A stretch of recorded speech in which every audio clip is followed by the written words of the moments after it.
y vi volar por en medio del cielo a otro ángel que tenía el Evangelio eterno para predicarlo a los moradores de la tierra, a toda nación, tribu, lengua y pueblo.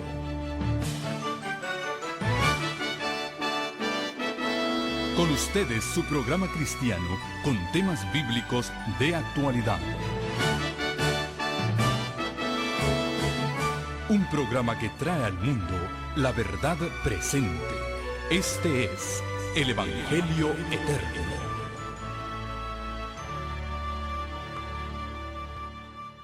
Aceite. Ungimiento o unción es lo mismo, pero la palabra extrema unción, extrema quiere decir la última, lo último que queda. O sea, cuando ya no queda nada más, pues vamos a ungirlo para que se muera feliz, para que se muera en paz con Dios. Y dicen que si una persona no recibe la extrema unción y se muere sin haber sido ungido, pues se va para el purgatorio. Pero si llega el sacerdote a tiempo y lo unge antes de que se muera, pues entonces tiene tiempo de confesar sus pecados. Y al confesar sus pecados, al confesarse con el sacerdote, queda libre de pecado. Y si se muere, pues ya no se va al purgatorio, sino que se va al cielo. Esa es la doctrina católica, y yo respeto a los católicos porque a lo menos corren a buscar al sacerdote cuando ya se está muriendo la persona. Pero esto no es lo que estamos viendo hoy. Hoy estamos viendo que el Señor Jesús mandó a predicar el Evangelio, a colocar las manos sobre los enfermos, y los enfermos sanaban. Esa es una de las señales que seguirían a los creyentes. No cuando ya se van a morir, sino cuando están enfermos. Dice, ¿está alguno de vosotros enfermo? Llame a los ancianos de la iglesia, oren por él ungiéndole con aceite en el nombre del Señor. Nosotros debiéramos echar manos de este recurso que Dios nos ha dado, no cuando ya los médicos no pueden hacer nada. Debiéramos buscar y echar manos de esto desde el comienzo, y veríamos el poder de Dios en nuestro medio. Veríamos mucho más de lo que vemos hoy en día. Pues mi abuelita no tuvo oportunidad porque en el pueblo donde ella vivía no había ni siquiera iglesia adventista, vivía en el campo. La iglesia más cercana le quedaba 300 kilómetros de distancia. La iglesia más cercana, 300 kilómetros le quedaba. Y bueno, cuando ella fue, la abrieron y la cerraron. Era demasiado tarde, pero saben, mi abuelita mandó a llamar a los ancianos. Ellos no la conocían, pero al ver la fe de ella, se arrodillaron en torno a la cama, oraron, la ungieron con aceite en el nombre del Señor. Tenía 3 días de haber sido operada. Le habían abierto y la habían cerrado. Mi abuelita se levantó de la cama después del ungimiento y dijo, espérenme un momentito. Y estando todavía los ancianos allí en el cuarto del hospital, ella se fue al baño. Y según lo que en mi familia se cuenta, mi abuelita comenzó a vomitar una cosa horrible, una cosa verde que le salía, y vomitó y vomitó y vomitó. Y cuando regresó les dijo a los ancianos, el Señor me curó, ya todo el mal salió de mí. Ahora, hermanos, ustedes saben que cuando el cáncer está regado, y está regado por todos los órganos que yo mencioné, no es tan fácil que una persona se recupere así de un momento para otro. Si en verdad mi abuelita estaba sanada, eso era un milagro. El tema de hoy lleva por título el más grande de todos los milagros. Todavía no hemos llegado a ese milagro, pero yo creo en los milagros. ¿Tú crees? Déjame decirte, mi abuelita regresó a su casa después de esa oportunidad. Si ella se hubiera muerto como le dieron los médicos, de 3 a 6 semanas, eso fue lo que dijeron, entre 3 y 6 semanas le quedaba de vida a mi abuela. Ella tenía 44 años de edad. Yo no la hubiera conocido nunca, pero yo conocí a mi abuela. Y mi abuelita murió cuando yo tenía 15 años de edad. No tuve el privilegio de tenerla muchos años, pero no porque muriera joven. Yo soy hijo de uno de los hijos mayores de mi abuela Magdalena. Mi padre se llamaba Víctor Gambetta y él también fue pastor. Pero yo fui hijo de su vejez. Cuando yo nací, mi padre tenía más de 50 años de edad y ya su madre pues tenía más de 70 años. Él fue uno de los hijos mayores. Cuando yo nací, mi abuelita ya era bien viejita y la llegué a conocer de niño. Y les acabo de decir que tenía más de 70 años. Mi abuelita murió con 88 años de edad. Exactamente el doble de la edad que tenía cuando el Señor le hizo el milagro.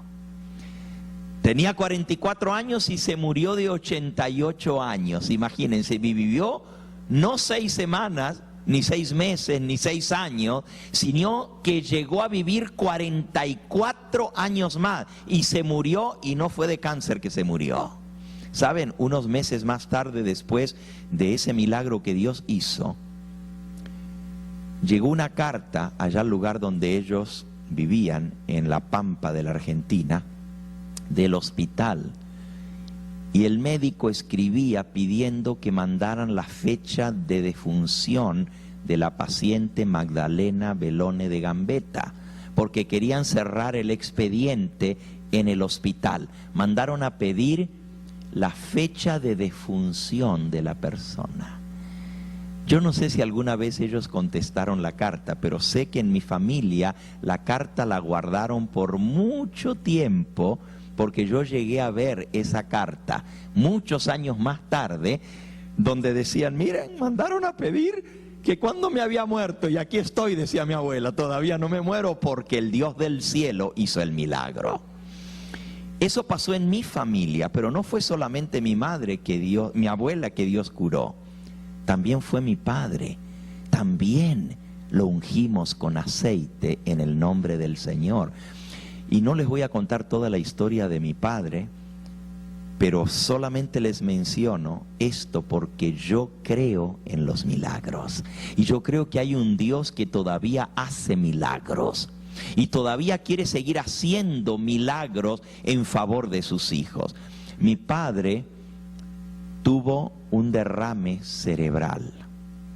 Estaba yo en Costa Rica, había ido a dar una semana de oración. Y el segundo día de la semana de oración me llamaron para decirme, tu padre está muy grave, posiblemente no pase de este día. Ustedes saben lo que siente un hijo, estar lejos de su padre y qué hacer. El médico dice que si quieres verlo con vida, me dijo mi hermano, tienes que venir de inmediato porque posiblemente no pase de este día. Y yo tuve que tomar una decisión. Estaba en el segundo día de la semana de oración en la Universidad Adventista en Costa Rica. Cientos de alumnos, una iglesia llena. Había predicado mi segundo sermón y me quedaban todavía 8 sermones más por predicar. ¿Qué hacer?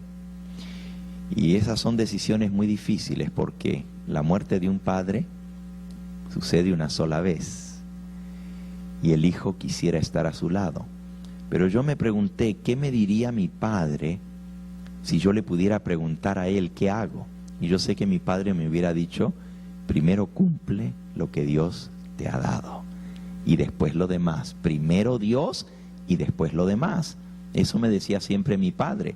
Así que tomé la decisión de no regresar esperando que Dios se compadeciera.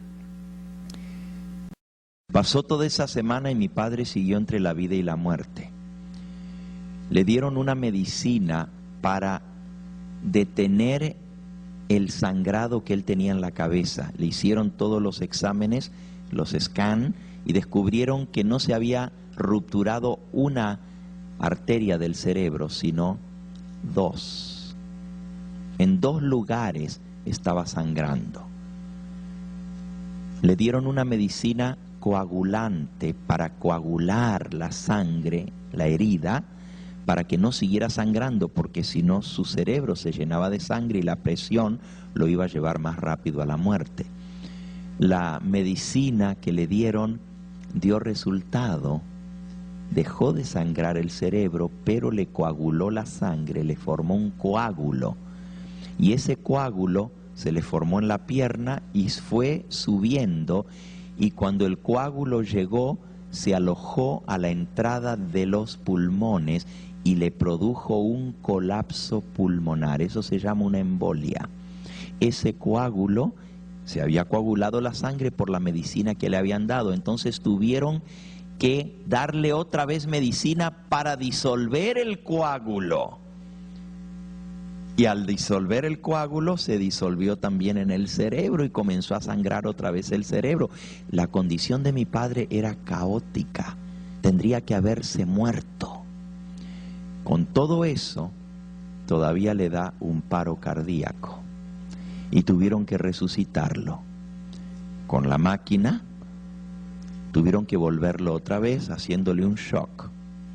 Lo pusieron en un respirador.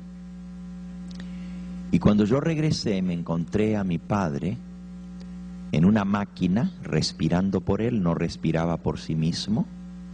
Tenía tubos por los 2 agujeros de la nariz, tenía tubos por la garganta, por la boca. Estaba todo unido a máquinas y hasta una máquina respiraba por él. Mientras yo regreso, había tenido un segundo coágulo, así que 2 derrames cerebrales, 2 embolias y un ataque al corazón del cual lo habían vuelto. Y estando yo de regreso, el primer día lo fui a ver, no me conocía, estaba en coma, y esa tarde tuvo un segundo paro cardíaco. Se tendría que haber muerto. Volvieron a devolverle la vida. El médico de la familia, que era también familiar nuestro, nos dijo que mi padre no pasaba de esa noche. Su corazón estaba muy débil, había tenido 2 paros cardíacos, no se podía seguir de esa manera. Y yo no quería que mi padre siguiera sufriendo. Dije, está respirando porque la máquina respira por él. Hablamos con el médico. Como era de la familia, él pudo acercarse a nosotros y hablar francamente. Y tomamos la decisión de retirarle la máquina respiradora. Pero yo pregunté, porque había estado 10 días fuera del país, había estado en Costa Rica, y pregunté a mis hermanos si lo habían ungido. Y me dijeron, pues no dio ni tiempo porque pues le dio el derrame cerebral, cayó y lo llevaron al hospital y de ahí he estado hace 10 días aquí en el hospital. 8 días hacía que estaba porque fue el segundo día de que yo me había ido a Costa Rica. Dije, pero entonces tenemos que ungirlo, tenemos que pedirle al Señor. Por algo lo tiene vivo hasta ahora. Si cualquiera con una de esas cosas que a él le pasó, se muere. Con una sola, y a él le dio 2 derrames, 2 embolias y 2 paros cardíacos. Es por algo que Dios lo tiene con vida todavía. Tenemos que orar, tenemos que pedirle al Señor que haga su voluntad y tenemos que ungirlo. El pastor Carlos Ramírez en Los Ángeles, California, es mi amigo de hace muchos años, un pastor guatemalteco. Estudiamos juntos, lo quiero mucho, y por ser mi amigo personal, en ese momento, aunque yo soy pastor, decidí llamar a mi amigo. Era un viernes por la noche, eran las 2 de la mañana. Mi padre acababa de tener el otro paro cardíaco y lo habían vuelto, pero el médico dijo, vengan porque no amanece, ya de esta no pasa. Y fuimos, nos arrodillamos los 3 hermanos, yo tengo 2 hermanos varones, uno mayor del primer matrimonio de mi padre. Mi padre enviudó y se volvió a casar con mi madre. Y tengo un hermano menor.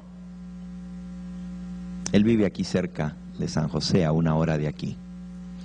Los 3 hermanos y nuestras esposas nos reunimos en torno a la cama de mi padre. El pastor Ramírez oró,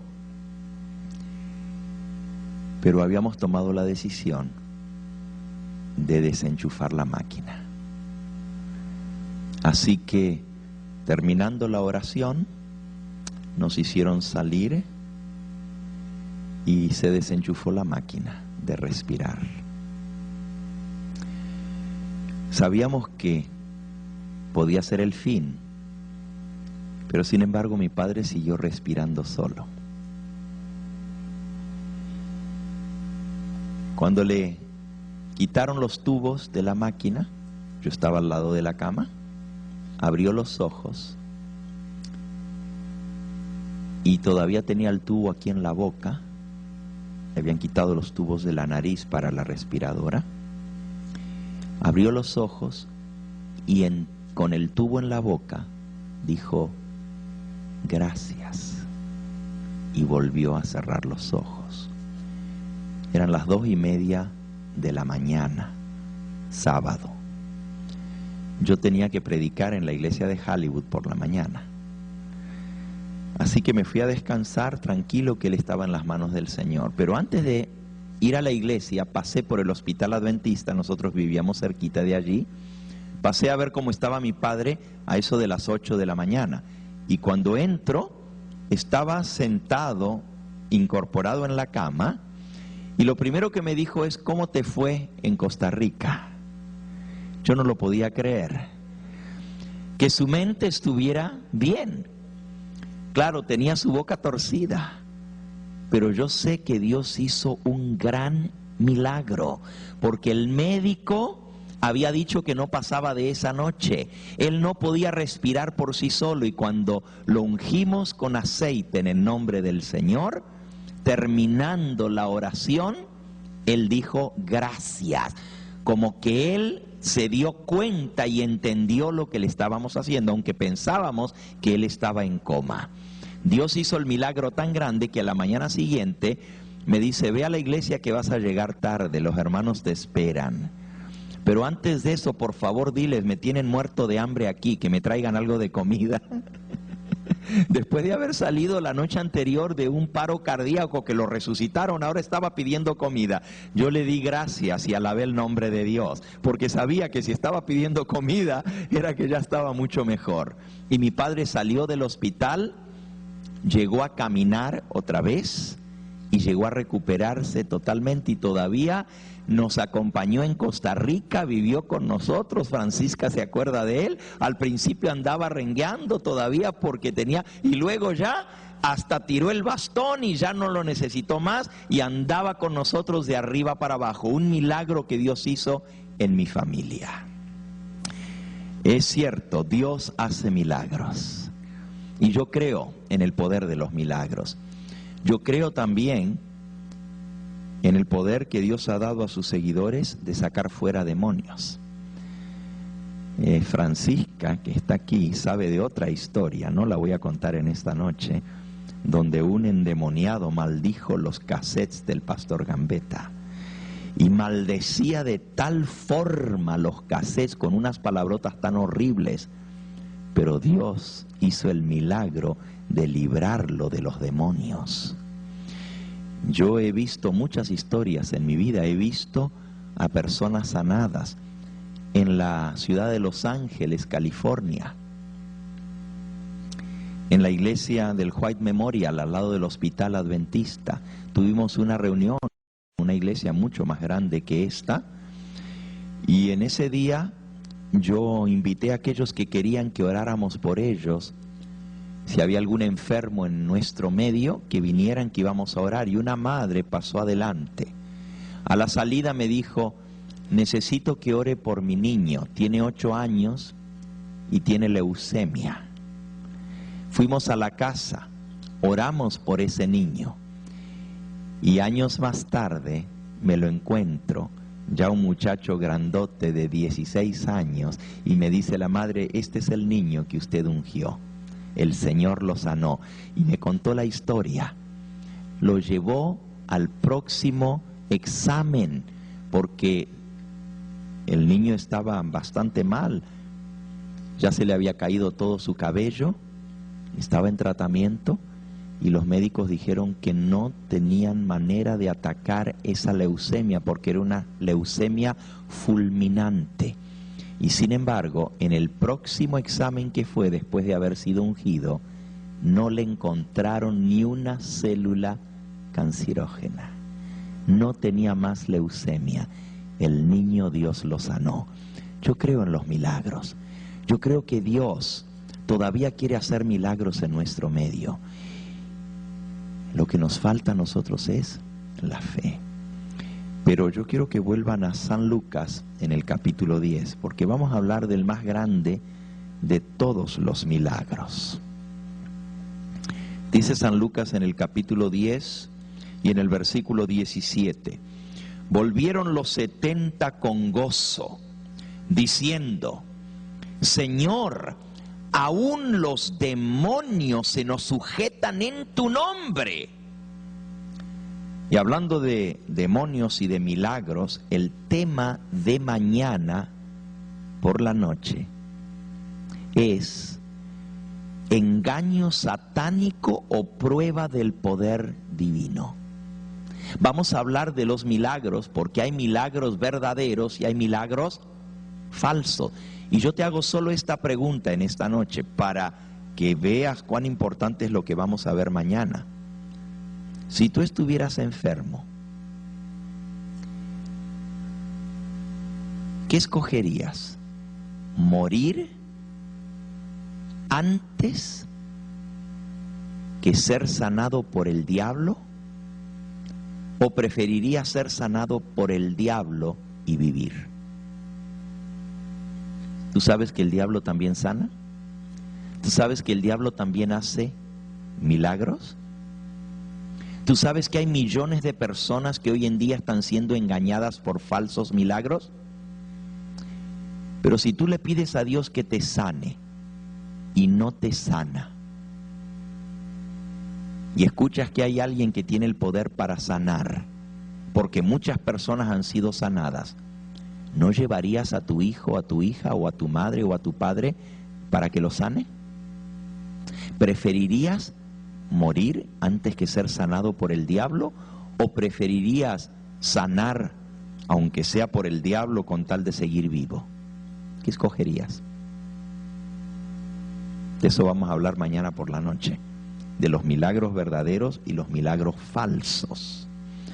Yo creo en los milagros, pero también creo que hay falsos milagros. Creo que muchas de la gente que sacan demonios, o dicen que sacan demonios, en lugar de sacar demonios, lo que hacen es meter el demonio a la gente. ¿Ustedes no creen eso? Mañana se los voy a demostrar. Hay muchos que dicen que sacan demonios y en lugar de sacar demonios, lo que hacen es meterle los demonios a la gente. Hay muchos que dicen sanar a la gente y en lugar de sanarlo, sí, parece un milagro, aparentemente se sanan, pero estas personas quedan para siempre marcadas por el diablo. De eso vamos a hablar mañana. Pero volvamos a nuestro texto. Señor, dijeron con gozo los 70, aún los demonios se nos sujetan en tu nombre. Y él les dijo, versículo 18, ¿eso sorprende? Escuchen bien, los demonios se nos sujetan en tu nombre. ¿Y eso les sorprende a ustedes? Si yo vi a Satanás caer del cielo como un rayo. ¿Ustedes se sorprenden de que los demonios se los sujeten? Si yo vi al jefe, al príncipe de todos los demonios, al mismo diablo, caer del cielo como un rayo. ¿Por qué se van a sorprender que en mi nombre los demonios se os sujeten si yo tuve una guerra con el diablo en el cielo y lo eché del cielo a él y a todos sus ángeles? ¿Cómo no se les van a sujetar? ¿Acaso no tiene el Señor Jesús más poder que Satanás? He aquí, versículo 19. He aquí yo os doy potestad de hollar serpientes y escorpiones, y sobre toda fuerza del enemigo, y nada os dañará. Miren lo que dice el Señor Jesús: yo os doy poder para pisotear serpientes y escorpiones. Y no está hablando solamente de serpientes y escorpiones literales, está hablando también de las fuerzas del enemigo, porque las serpientes y los escorpiones representan al diablo y a sus ángeles. Y sobre toda fuerza del enemigo os doy poder, nada os dañará. Pero, ahí viene el pero. Y uno dice, ¿y qué puede haber más grande que esto? Que una persona tenga poder sobre los demonios, que una persona tenga poder sobre serpientes y escorpiones, y que si toma algo dañino, un veneno, no le haga daño, que pueda coger una serpiente en su mano y que no le haga daño, como el apóstol Pablo, que cogió una serpiente y lo picó y no se murió. Pero, dice el Señor Jesús, no os regocijéis de que los espíritus se os sujetan. Está hablando de los espíritus malignos, de los demonios. No os regocijéis de que los espíritus se os sujetan, sino regocijaos de que vuestros nombres están escritos en los cielos. Y en aquella misma hora, versículo 21, Jesús se regocijó en el Espíritu y dijo: yo te alabo, oh Padre, Señor del cielo y de la tierra, porque escondiste estas cosas de los sabios y entendidos y las has revelado a los niños. Sí, Padre, te doy gracias porque así te agradó. Todas las cosas me fueron entregadas por mi Padre, y nadie conoce quién es el Hijo sino el Padre, ni quién es el Padre sino el Hijo, y a quien el Hijo lo hubiera de revelar. Y volviéndose a los discípulos les dijo aparte: bienaventurados los ojos que ven lo que vosotros veis, porque os digo que muchos profetas y reyes desearon ver lo que vosotros veis y no lo vieron, desearon oír lo que vosotros oís y no lo oyeron. ¿Qué es esto que es tan grande? Que aún los profetas y los reyes de antaño hubieran querido ver y no lo pudieron ver. ¿Qué es esto tan grande que trajo regocijo al corazón del Señor Jesús? Dice: en aquella misma hora Jesús se regocijó en el Espíritu. Saben, muchas veces el Señor Jesús se dolió en el espíritu. Muchas veces estuvo muy triste. Anoche leímos que Él estaba triste hasta la misma muerte. Una congoja mortal cayó sobre Él. Muchas veces lloró sobre Jerusalén y dijo: ¡ay, Jerusalén, Jerusalén, que matas a los profetas, que apedreas a los que te son enviados! ¿Cuántas veces el Señor Jesús lloró? A veces pasaba noches enteras en oración, en ruego, en súplicas y en lágrimas. Dice el libro de Hebreos, esto es, Hebreos en el capítulo 5, que el Señor Jesús pasó mucho de su tiempo en oración. Dice en el versículo 8, vamos a leer desde el 7, Cristo, Hebreos 5, versículo 7. Cristo en los días de su carne, ofreciendo ruegos y súplicas con gran clamor y lágrimas al que podía librarlo de la muerte, fue oído a causa de su temor reverente, y aunque era hijo, por lo mucho que padeció aprendió la obediencia, y habiendo sido perfeccionado vino a ser autor de eterna salvación para todos los que le obedecen. Cristo en los días de su carne lloraba, oraba con súplicas, con ruegos, con lágrimas. La mayor parte de la vida del Señor Jesús fue una vida de tristeza, fue una vida de dolor. Varón de dolores le llama la Biblia, experimentado en quebranto. Escondimos de él su rostro, fue menospreciado y no lo estimamos. Los dolores más grandes del Señor Jesús vinieron de la traición de aquellos que él amaba. Uno de los mismos que él ungió, uno de los mismos que él colocó sus manos sobre su cabeza para ordenarlo al ministerio, porque Judas fue ordenado al ministerio. Jesús le dio poder para hacer milagros, Jesús le dio poder para echar fuera demonios. Jesús lo ordenó al ministerio y lo mandó a predicar el evangelio a Judas, y uno de esos fue el que lo entregó. El otro, Pedro, lo negó, maldiciendo, jurando, diciendo palabrotas para mostrar de que él no conocía ni siquiera a ese hombre. Dolores muy grandes pasó el Señor Jesús en su vida. Fue abandonado de sus más allegados, su familia. Sus hermanos lo tenían por loco. Sus hermanos decían que tenía un demonio, que estaba poseído de demonios. Ni siquiera sus hermanos creían en él. Su madre guardaba las cosas en su corazón, pero muchas veces llegó a dudar de que si realmente era lo que él tenía que llegar a ser, el rey de Israel. Pasó muchos desencantos, pero aquí encontramos uno de los pocos versículos en toda la Biblia donde dice que Jesús se regocijó, que Jesús se llenó de alegría, que Jesús se llenó de gozo, que alabó el nombre de Dios.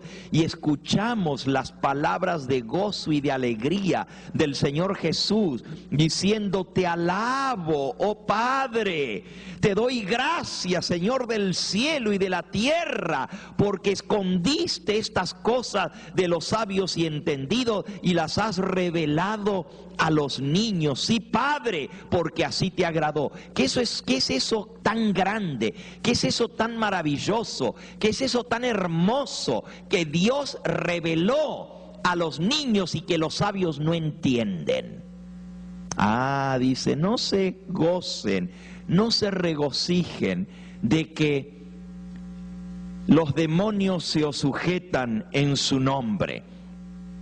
No se sorprendan cuando vean milagros, cuando vean señales y prodigios. Eso no es lo grande, eso no es el milagro más grande, echar fuera demonios. No es el milagro más grande que los enfermos sanen. No es el milagro más grande que puedan pisotear escorpiones y que el diablo no tenga poder sobre ustedes. Eso no es nada. Si yo eché al diablo del cielo, si yo lo vi caer del cielo como un rayo, eso no tiene nada que ver. El milagro más grande, amigo, amiga que me escuchas, el milagro más grande, y tú puedes pensar en grandes milagros. Tú puedes pensar en el milagro de levantar a un paralítico que por toda su vida había estado paralítico. Tú puedes pensar en el milagro de ese hombre que tenía una mano seca y el Señor Jesús le dijo: extiende la mano, y el hombre no podía, y sin embargo le recuperó la mano, y dice la palabra de Dios que le volvió la fuerza y la carne le subió y se le llenó la mano de carne. Cuando estaba seca era puro hueso. Delante de los ojos de la sinagoga en Capernaum, donde Jesús hizo ese milagro, la gente vio como la mano le fue restaurada a ese hombre. ¿Qué milagro más grande que eso? Por eso Jesús dijo: ¡ay, Capernaum!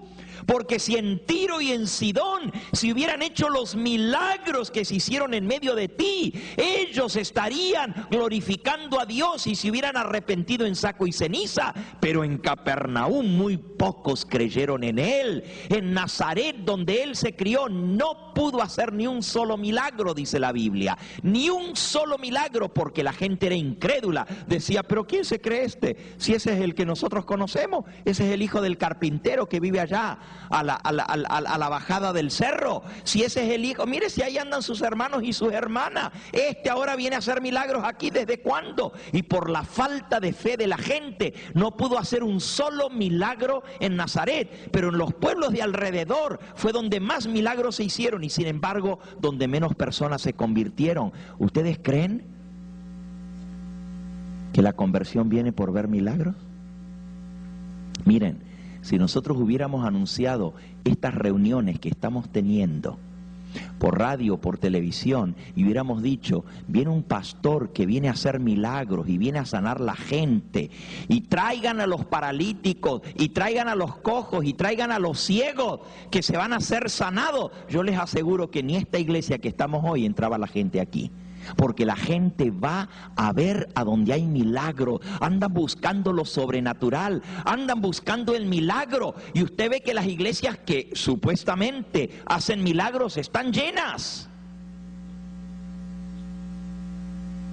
Pero el milagro más grande no es ese. Eso no fue ni siquiera lo que le trajo gozo al corazón de Cristo.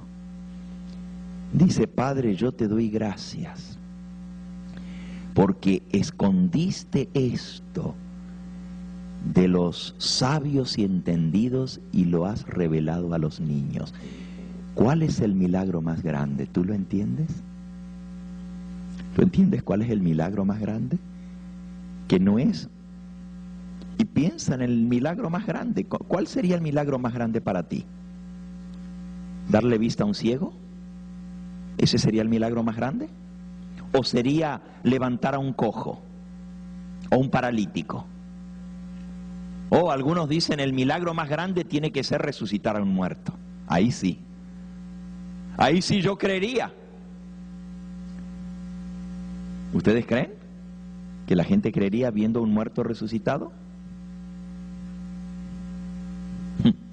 El mismo Señor Jesús dijo que ni aún viendo a uno resucitado la gente va a creer. Pueden leerlo allí en San Mateo, en el capítulo 16. Jesús contó la parábola del rico y Lázaro.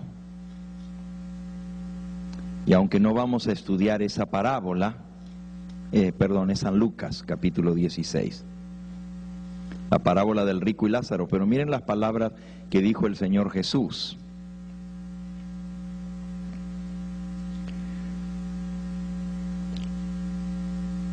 Esto es San Lucas, capítulo 16, versículo... Vamos a leer allí en el versículo 27. Entonces dijo el rico que estaba en el Tártaros: te ruego pues, Padre, que le envíes a la casa de mi padre, porque tengo 5 hermanos, para que les testifique, a fin de que no vengan ellos también a este lugar de tormento. Y Abraham le dijo, este estaba en el seno de Abraham, a Moisés y a los profetas tienen, óiganlo. Y él entonces dijo, no, padre Abraham, pero si alguno fuere a ellos de entre los muertos, se arrepentirían. Mas Abraham le dijo, si no oyen a Moisés y a los profetas, tampoco se persuadirán, aunque alguno se levante de los muertos. Miren, si no creen en la palabra de Dios, ni aunque se levante uno de los muertos van a creer. Cuando Jesús resucitó a Lázaro, ustedes pueden leer la historia en San Juan en el capítulo 11.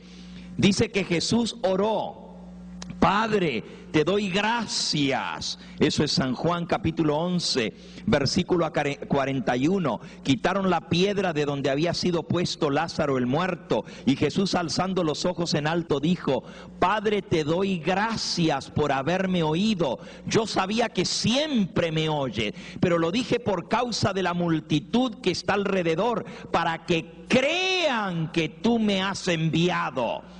Te doy gracias porque tú me oyes, pero lo dije por causa de la gente para que crean. ¿Y ustedes quién creen que creyeron en él?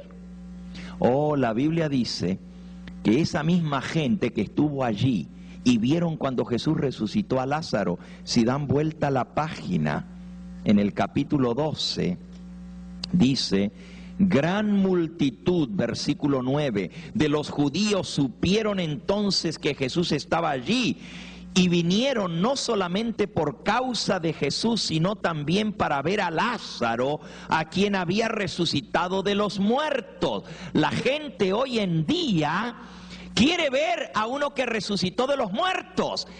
Va a ver, y dice que se juntó la multitud, gran multitud de judíos, no solo para ver a Jesús, sino también para ver a Lázaro, que había resucitado de los muertos. Pero los principales sacerdotes acordaron dar muerte a Lázaro. Los mismos judíos que vieron a Lázaro resucitar de los muertos, ni aún así creyeron en Jesús. No creyeron, sino que dijeron: hay que matar a Lázaro porque es muy grande el testimonio y la gente va a creer en Jesús viendo a Lázaro resucitado. Mejor vamos a matar a Lázaro. ¿Ustedes creen que la gente cree porque ve milagros? Todo el mundo sabía que Lázaro estaba muerto. Todo el mundo sabía que tenía 4 días de estar enterrado y Jesús lo resucitó. ¿Pero ustedes creen que eso cambió el corazón de la gente? No. También planificaron matar al mismo Lázaro para tapar la boca a ese tremendo testimonio del poder de Dios. El Señor Jesús tiene poder para hacer milagros, hasta para echar fuera demonios. El Señor Jesús tiene poder para resucitar a un muerto. ¿Han visto ustedes la resurrección de un muerto? ¿Alguno de ustedes vio? ¿Alguno de ustedes vio a algún muerto resucitar? Yo sí. Porque yo vi el más grande de todos los milagros. Hermanos, lo que estoy tratando de decirles es que más grande que levantar a un paralítico, más grande que darle la vista a un ciego, más grande que resucitar a un muerto, es ver el milagro cuando Dios resucita del pecado y de la muerte y de la maldición a un ser humano y lo transforma para que sea un creyente para gloria y honra suya. Eso sí es el más grande de todos los milagros. Por eso Jesús dijo: no os regocijéis de que los demonios se os sujetan, más bien alegraos de que vuestros nombres estén escritos en el libro del cielo. El milagro más grande es ver la conversión, la transformación de una persona que cree en el Señor Jesús. Ese es el más grande de todos los milagros. Y saben, ese sí yo lo he visto, y lo he visto muchas veces, y sigo viendo el poder de Dios transformando la vida de las personas. Sigo viendo cómo el Señor Jesús cambia los corazones, cómo en el nombre del Señor Jesús una persona puede ser hecha una nueva criatura. Alabado sea su nombre. Yo he visto el poder del Señor Jesús y puedo pasarme aquí el resto de la noche contándoles testimonio de personas que Dios ha cambiado. ¿Cuántos de los que están aquí en esta noche han visto ese milagro que Dios ha hecho en sus vidas? ¿Cuántos pueden testificar de que Dios todavía puede hacer ese milagro? Te pregunto, ¿lo has oído? ¿Lo has visto? ¿O lo has experimentado? Mira la pregunta: ¿oíste? ¿Viste? ¿O lo viviste? El Señor Jesús dice que nadie puede dar testimonio de algo que no ha visto y oído. Pero tú no puedes dar testimonio de Cristo y su poder si tú no lo has experimentado en tu propia vida. El Señor Jesús tiene el poder para cambiar tu vida. Y si tu vida no ha sido transformada, si dices haber creído en Cristo, pero no ha habido un cambio en tu vida, genuino, de corazón, lo que traes es oprobio y vergüenza al nombre de Cristo, porque Él dice que Él tiene poder para cambiar los corazones. Pero si no te ha cambiado a ti, ¿cómo tú puedes decir yo soy cristiano y seguir dando un testimonio que la gente dice, pues si ese es cristiano, mejor me quedo como estoy? Si esa es una cristiana, ¿para qué quiero ser cristiano? Mejor sigo donde estoy. Te pregunto, ¿realmente has experimentado el poder de Cristo? ¿El poder de Cristo para levantar un muerto espiritual? No estoy hablando ahora de levantar un muerto de la tumba, eso para el Señor no es nada. Si Él mismo levantó, Él salió de la tumba. Eso para Él no es nada. Devolverle la vida a un muerto no es nada. Pero lo que es más difícil para el Señor, y para Él no hay nada imposible, pero es difícil, es muy difícil, es transformar a una persona que no se deja transformar. Y eso es algo que Dios no puede hacer. Él no puede cambiar a nadie que no se deja cambiar, porque Él respeta tu individualidad, Él respeta tu decisión, Él no te va a obligar. Te pregunto, ¿tú crees que Dios hace milagros? ¿Lo crees de verdad? Entonces, ¿por qué no te ha hecho el milagro en tu vida? Fíjate mi pregunta. ¿Todavía sigues siendo lo que eras antes? ¿Por qué no has podido vencer esas cosas en tu vida? Dios puede cambiar al drogadito, y te iba a contar la historia de lo que me pasó en Cuernavaca. Dios puede cambiar al alcohólico, Dios puede transformar al ladrón, al estafador, Dios puede cambiar el corazón aún de un asesino, Dios puede cambiar al orgulloso, Dios puede cambiar al rebelde y hacerlo humilde, pero no te puede cambiar a ti tu mal carácter. ¿No tiene poder el Señor Jesús para limpiarte la boca mentirosa? ¿No tiene poder el Señor Jesús para transformarte y hacerte un cristiano de verdad, de corazón diferente y genuino? ¿Sabes por qué está el mundo como está? ¿Sabes por qué no vemos más el poder de Dios? ¿Sabes por qué no vemos más milagros en nuestro medio en la iglesia adventista? Y mañana voy a hablar de los milagros y vamos a ver la diferencia entre un milagro genuino y un milagro falso. Porque el diablo está engañando al mundo, les hace creer que si hay milagros tiene que ser de Dios. Y la gente dice, pero es que en la iglesia adventista no se ven milagros, pero en las otras iglesias sí se ven milagros. ¿Por qué en nuestra iglesia no? Y déjame decirte, muchos de los milagros que se ven en otras iglesias no vienen de Dios. Y no estoy condenando a nadie, yo creo en los milagros. Pero te digo una cosa, más terrible es todavía ver a aquellos que tenemos la verdad y decimos conocer al Señor y no tenemos poder en nosotros porque no ha habido una transformación en nuestra vida.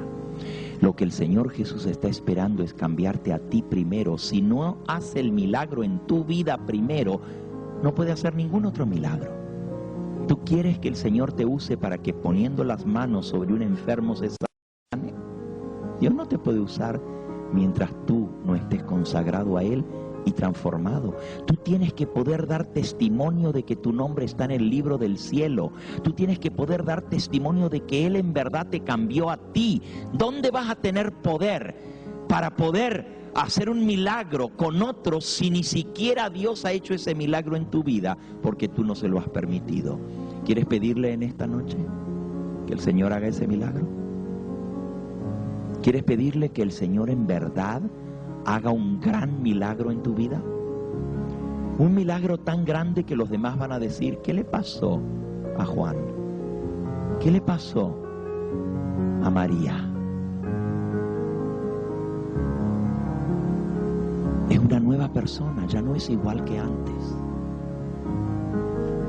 Te pregunto, ¿hay alguno aquí en esta noche que quiere pedirle a Dios ese milagro, que Él te transforme completamente, que dejes de ser lo que eras para ser una nueva criatura? El Señor Jesús dijo que el que no nace de nuevo no puede ver el reino de Dios.